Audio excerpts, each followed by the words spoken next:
오늘 우리에게 주시는 하나님의 말씀은 신약 로마서 8장 26절 27절입니다. 로마서 8장 26절 27절 두 구절입니다. 우리 한 목소리로 읽도록 하겠습니다. 시작.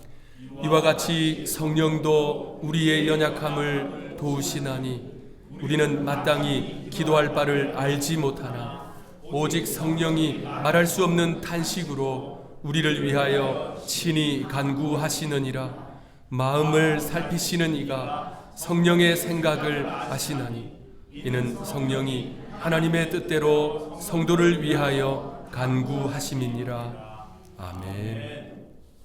오늘은 6세기 페르시아 제국 사산 왕조 시대를 배경으로 한 이야기를 하나 들려드리면서 시작하겠습니다.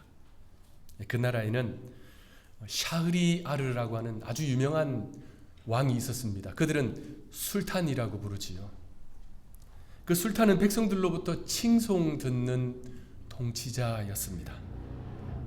그런데 어느 날 왕비가 술탄을 배반하고 맙니다. 왕비의 배신으로 크게 충격을 받은 술탄은요, 그 왕비를 처형해 버렸습니다.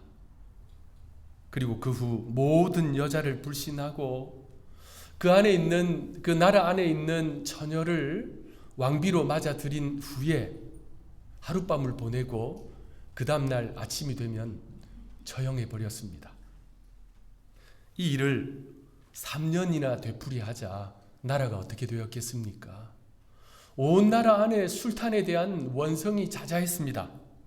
어느 날 그 나라의 재상의 딸인 세헤라자드가 왕비가 되고자 자원하여 나섰습니다. 왕비가 되면 하룻밤 지나고 나면 처형이 되잖아요. 아버지가 극구 말렸습니다. 그런데 이 지혜롭고 용기가 많은 이 여인은 두려워하지 않고 술탄과 결혼식을 올렸습니다. 그날 밤이 되었습니다. 왕비는 술탄에게 이야기를 하나 들려주었어요. 그런데 그 이야기가 얼마나 재밌고 흥미진진한지 날이 새는 줄을 몰랐습니다. 밤을 꼬박 새웠어요. 그 다음날 동쪽에서 해가 떠오릅니다. 그러자 이 왕비가 술탄에게 이야기합니다. 이야기를 탁 멈추고요. 나머지 이야기는 오늘 밤에 다시 들려드리겠습니다. 술탄이 그 이어지는 이야기가 너무나 궁금해서 왕비를 처형하지 않았습니다. 그리고 그날 밤이 되자 왕비는 이어지는 이야기를 또 하기 시작했습니다. 여전히 너무나도 흥미진진해서 밤을 꼬박 새웠어요. 그 다음날 아침이 되자 왕비는 다시 이야기합니다. 나머지 이야기는 저녁에 해드릴게요. 그리고 또 그날 밤이 되었어요. 그러기를 1000일하고도 하루 더 1001일 동안 이야기가 계속되었습니다. 그 기간 동안 이 술탄은 선정을 베풀기 시작했어요. 다시 나라가 평안해졌습니다. 백성들이 술탄을 칭송하기 시작했습니다. 1001일 동안 왕에게 들려준 이야기, 그것이 그 유명한 1000일 야화이지요. 1001일 동안 밤에 한 이야기. 세계 문학사에서 가장 널리 알려진 중동의 대표적인 설화집입니다. 이 책이 영어로 번역되면서 아라비안 나이트라는 제목으로 널리 알려져 있지만 원래 제목은 1000일 야화, The 1001 Night입니다. 우리가 아는 유명한 이야기들이 많습니다. 신바트의 모험, 알리바바와 40인의 도적 이야기 등등. 그 가운데 대표적인 것이 우리가 잘 아는 알라딘의 요술램프이지요. 이 이야기는 거의 천년의 세월을 흘러오면서 수많은 소설과 시와 드라마와 영화의 주요 소재로 인용되었습니다. 미국의 유명한 각본가 로드 설링은 자신의 작품 트와일라이트 존, 미국에서 방영된 유명한 SF 드라마이지요. 그 시리즈 중에서도 이 이야기를 인용해서 드라마를 만들었습니다. 이런 내용이었습니다. 1960년대 뉴욕에서 골동품 상을 하는 한 친절한 사람이 있었습니다. 그는 어느 날 자신의 골동품 가운데 누가 보아도 볼품 없는 오래되고 낡은 한 병에서 우연히 요정 지니를 풀어주게 됩니다. 그는 전통대로 4개나 되는 소원을 빌 수 있게 되었지요. 그런데 그 남자는 실수로 소원 하나를 허비하고 말았습니다. 그래서 이래서는 안 되겠다 하고 부인하고 의논을 했어요. 그래서 100만 부를 요구하기로 마음을 먹었습니다. 그가 그 요구를 하자 즉시 100만 불이 탁 생겼어요. 너무나도 큰 돈이 생겨서 어안이 벙벙한 상태에 있는데 그 집에 손님들이 찾아왔습니다. 국세청에서 찾아왔어요. 그래서 그 소득에 대한 각종 항목의 세금 청구서를 세금 청구서를 내밀었습니다. 그 세금을 다 내고 나니까 딸랑 5불이 남았어요. 그는 면세가 되는 100만 불을 요구해야 됐는데 그러지 않은 것을 후회를 하게 됩니다. 죄송합니다. 제가 물을 좀 마실게요. 제가 평소에는 목소리가 꾀꼬리 같은데 지금 제가 감기가 걸려서 여러분 양해 부탁드리겠습니다. 자기가 빌었던 소원의 결과를 심사숙고하지 못했던 것입니다.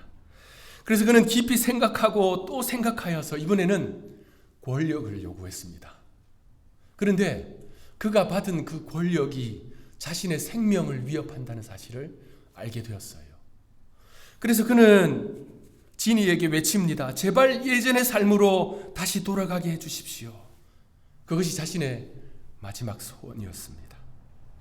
일시적으로 부와 권력을 소유했지만 그것이 결코 자신에게 유익하지 않다라는 사실을 깨달은 것이지요. 인간에게는 분명한 한계가 있습니다.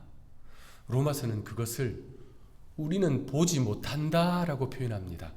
로마서 8장 25절 말씀 우리 합독하겠습니다. 8장 25절 시작. 만일 우리가 보지 못하는 것을 바라면 아멘. 인간은 미래를 보지 못하는 존재입니다. 우리는요, 단 몇 분 후에 정확히 무슨 일이 일어날지 전혀 알지 못합니다. 예상은 할 수 있지만 정확히 알 수가 없는 존재입니다. 그래서 이어지는 26절은 이렇게 말씀합니다. 26절 우리 한 목소리로 읽겠습니다. 시작. 이와 같이 성령도 우리의 연약함을 도우시나니 우리는 마땅히 기도할 바를 알지 못하나 오직 성령이 말할 수 없는 탄식으로 우리를 위하여 친히 간구하시느니라. 드라마의 주인공이 물질을 달라, 명예를 달라, 권력을 달라, 성공을 달라 요구했습니다. 그런데 자신의 그 바램, 그 요구, 그 기대가 자신에게 어떻게 다가올지 그는 한치 앞을 알지 못했습니다. 이것은 비단 드라마만의 이야기는 아닙니다. 우리는 어떨까요? 그리스도인들은 기도합니다. 기도는 하나님과의 대화입니다. 기도는 특별한 사람들의 전유물이 아닙니다. 모든 그리스도인들은 기도를 통해서 하나님과 의사소통해야 합니다. 하나님이요, 기도를 통해서 당신의 백성들을 만나주시기 때문입니다. 그래서 기도의 본질은 주문이 아닙니다. 우리 식당이나 가게에 가면 주문하잖아요. 앞서 그 드라마에 나온 주인공도 이거 주십시오, 저거 주십시오 주문했잖아요. 그러한 주문은 기도의 한 요소일 수는 있으나 기도의 한 부분일 수는 있으나 기도의 본질은 아닙니다. 기도의 본질은 주문이 아닌 사귐입니다. 하나님과의 사귐.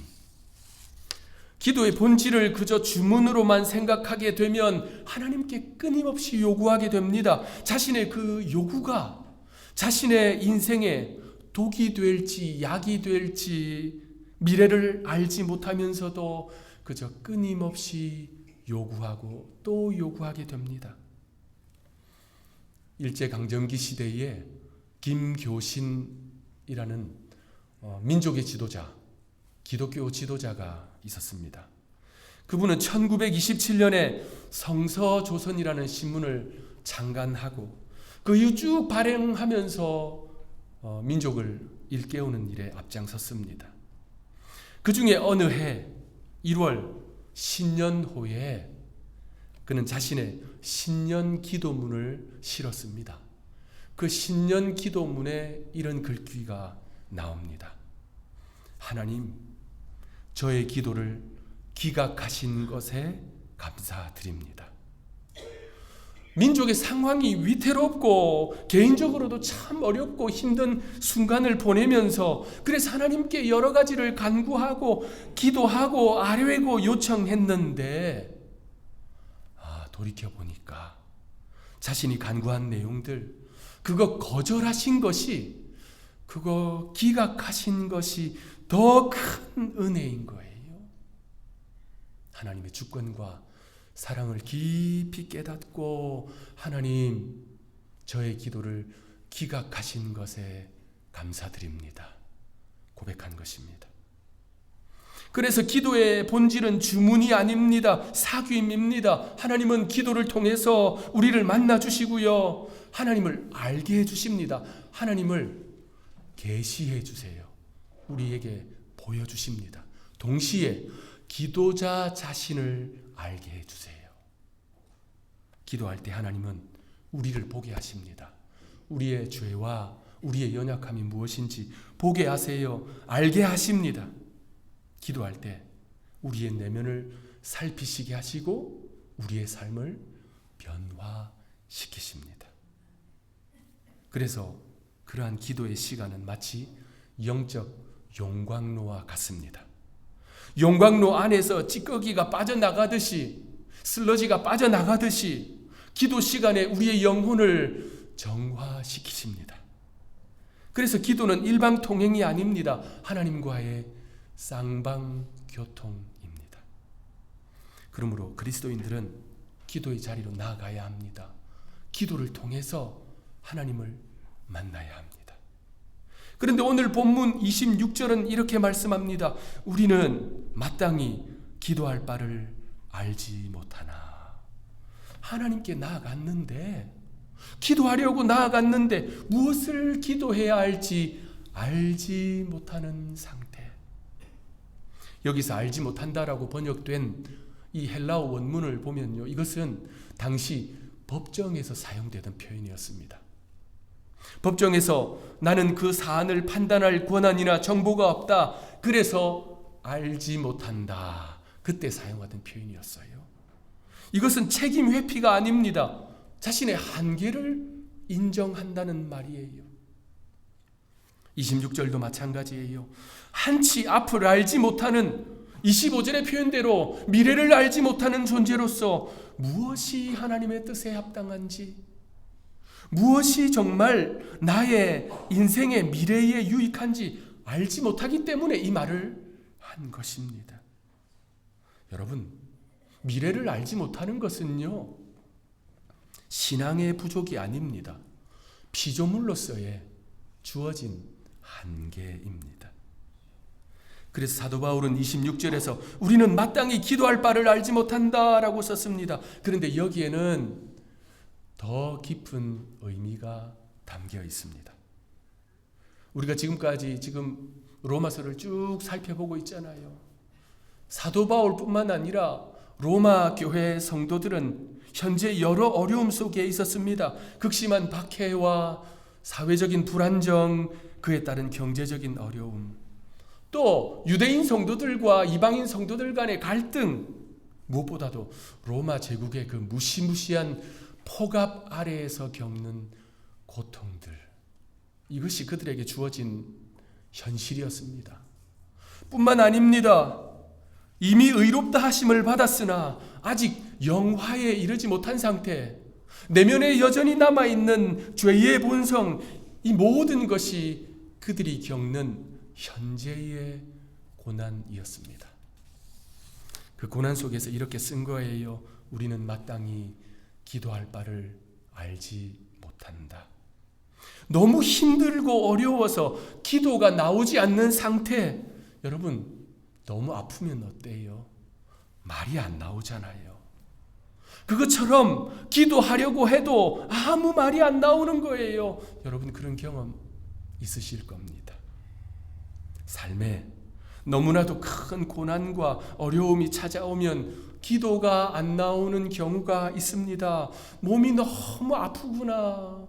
또 경제적으로 너무나 핍절할 때 그러한 어려움이요, 자신이 감당할 수 있는 한계를 넘어서면 사람은 누구나 깊은 무력감에 빠지게 됩니다.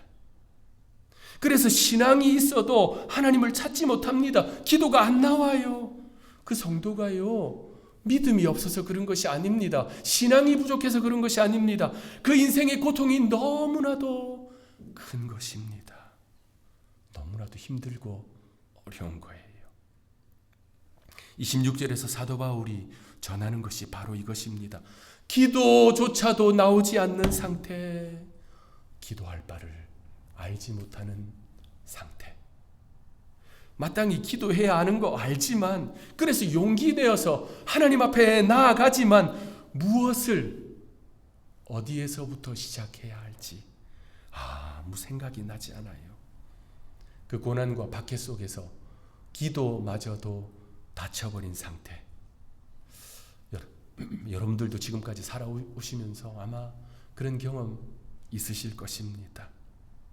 간혹 그런 상황에서요, 주여 하고 단식이라도 할 수 있으면 그래도 아직 힘이 좀 남아있는 상태입니다. 하나님은요, 당신의 백성들의 화려하고 긴 기도가 아니라 그저 그 탄식 하나만으로도 귀를 기울이시는 분입니다. 제가 지난달에 응급실에 갔잖아요. 대기실에 기다리고 있는데 한 흑인 부부가 아기를 안고 그 대기실로 들어왔어요. 2살 정도 되어 보이는 아기였습니다. 첫 보기에도 그 아이가 무척 아파 보이고 힘들어 보이고 불편해 보였습니다. 2살이면 말을 하잖아요. 그런데 엄마 품에 안겨 있는 이 아기가 말을 못하는 거예요. 딱 이 한마디를 반복했습니다. 엄마, 엄마. 저도 아파서 정신이 없었던 시간이었는데 그 아이의 그 말이요, 귀에 쏙 들어오더라고요. 그래서 쳐다보니까 진짜 엄마, 엄마 하는 거예요. 영어를 하는 흑인 가족이었습니다. 그러면 2살 난 아기가 뭐라고 해야 돼요? 마미, 마미 해야 되잖아요. 그런데 제 귀에는 엄마, 엄마 하는 거예요. 제가 너무나도 놀라서 옆에 있던 제 식구들한테 제 애기 좀 들어보라고, 저 무슨 소리 하는지 들어보라고. 물론 그 아이가 마미, 마미 했는데 그 말을 발음할 힘조차도 없어서 너무나도 힘들어서 마 했을 수도 있겠지요. 그런데 그 아이가 그렇게 엄마를 찾을 때마다 그 엄마가요, 어떻게 해서라도 그 아이를 조금이라도 더 편하게 해주려고 안간힘을 쓰더라고요. 엄마 표정을 보는데 딱 읽혔습니다. 내가 차라리 너를 대신해서 아파주고 싶다. 여러분, 우리 하나님은요, 우리가 탄식하듯 내뱉는 주여, 아버지, 하나님, 이 단식에 귀를 기울이십니다. 우리들의 작은 신음에도 귀 기울이시고 응답하십니다. 능력의 손길로 우리를 붙잡아 주시고 위로해 주십니다. 그런데 문제는 그마저도 되지 않을 때, 그 탄식조차도 나오지 않을 때 오늘 본문은 이렇게 약속합니다. 26절, 27절 우리 합독하겠습니다. 시작. 이와 같이 성령도 우리의 연약함을 도우시나니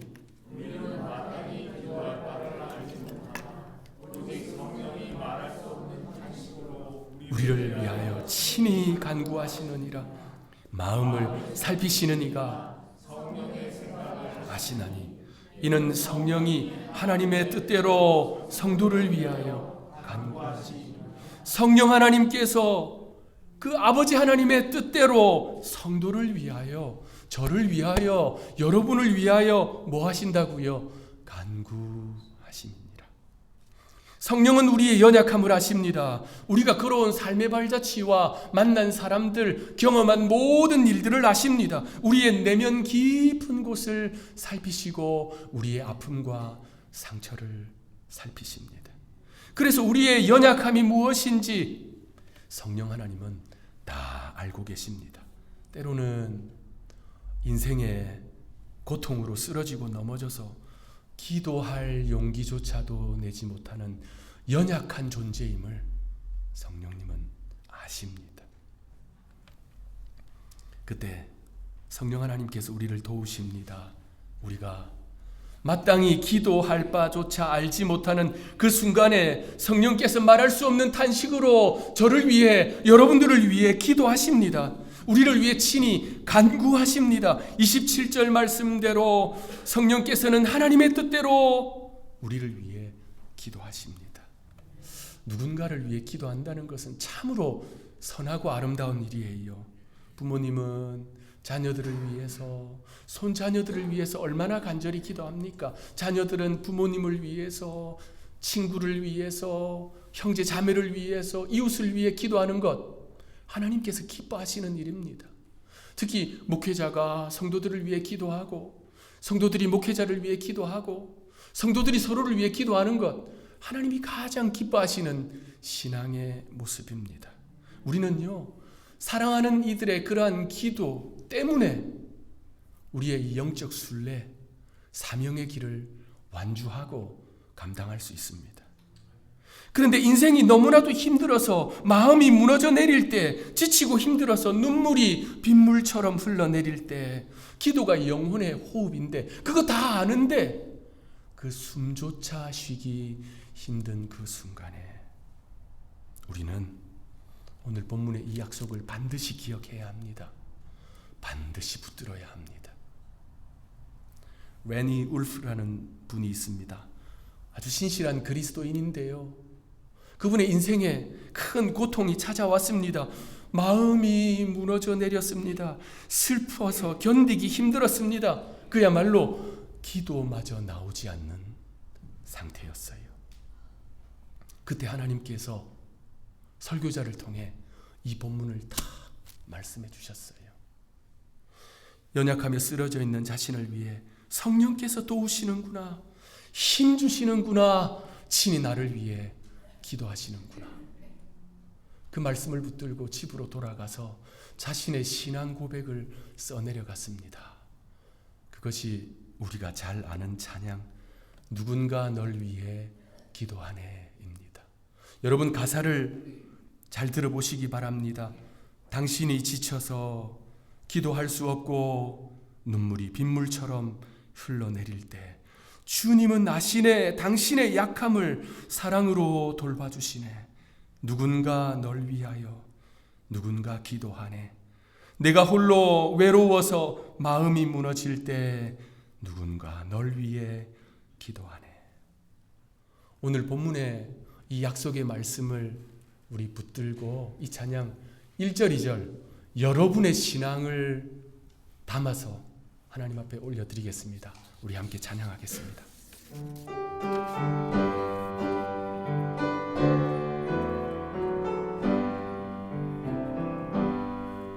당신이 지쳐서 기도할 수 없고 눈물이 빗물처럼 흘러내릴 때 주님은 아시네. 당신의 약함을 사랑으로 돌봐주시네.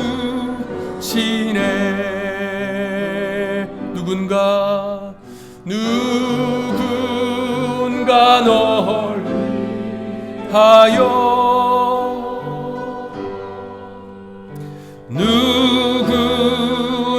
누군가 기도하네.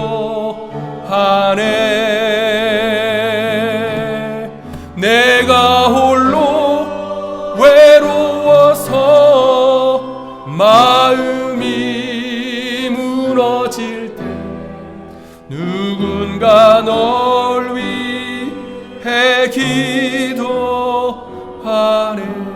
당신이 외로이 홀로 남았을 때, 당신이 외로이 홀로 남았을 때 당신은 누구에게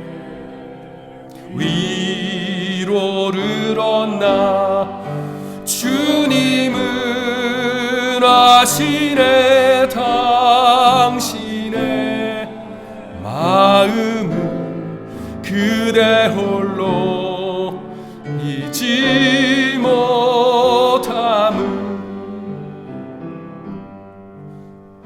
조용히 그대 위해 누군가 기도하네.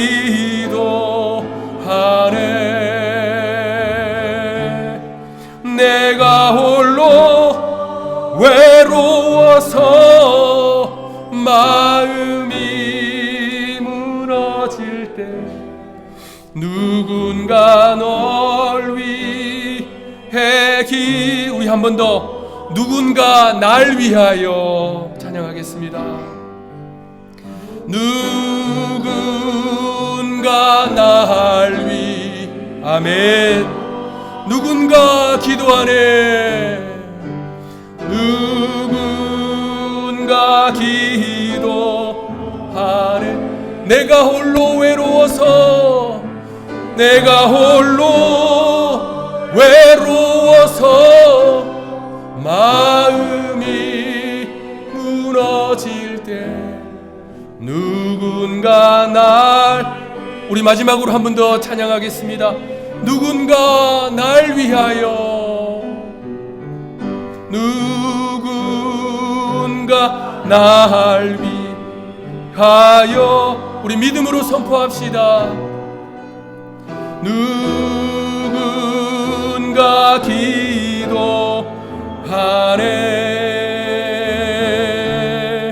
내가 홀로 외로워서 마음이 무너질 때 누군가 날 위해 기도하네. 할렐루야. 사랑하는 하누리 성도 여러분, 우리가 약할 때, 우리가 고통 속에 있을 때, 우리가 외로울 때 성령께서 우리와 함께 하십니다. 힘 주십니다. 위로하십니다. 무엇보다도 우리를 위해 친히 간구하십니다. 이 약속, 이 진리를 기억하고 이번 한 주간 믿음으로 살아내는 우리 모두가 되기를 주님의 이름으로 축원합니다. 기도하겠습니다. 주님, 오늘 이 말씀을 통해 믿음의 힘과 용기를 얻게 하시니 감사합니다. 미래를 알 수 없는 저희들, 내일 일도 알지 못하는 저희는 오로지 주의 은혜만을 의지할 뿐입니다. 무엇보다도 고독과 고통 속에서 마음이 무너질 때, 그래서 주님, 주여 라는 탄식의 기도조차 나오지 않을 때, 우리의 연약함을 아시는 성령, 우리의 삶과 내면을 살피시는 성령께서 말할 수 없는 탄식으로 우리를 위해 기도하신다는 본문의 이 약속을 붙듭니다. 그 믿음으로 이 땅을 살아가게 하옵소서. 그 믿음으로 천성을 바라보게 하옵소서. 사명 감당하고 신앙 완주하게 하옵소서. 이 말씀 붙들고 이번 한 주간도 하나님의 은총 가운데 거하는 하누리의 모든 권속들 되게 하옵소서. 구주 예수님의 이름으로 간절히 기도합니다. 아멘.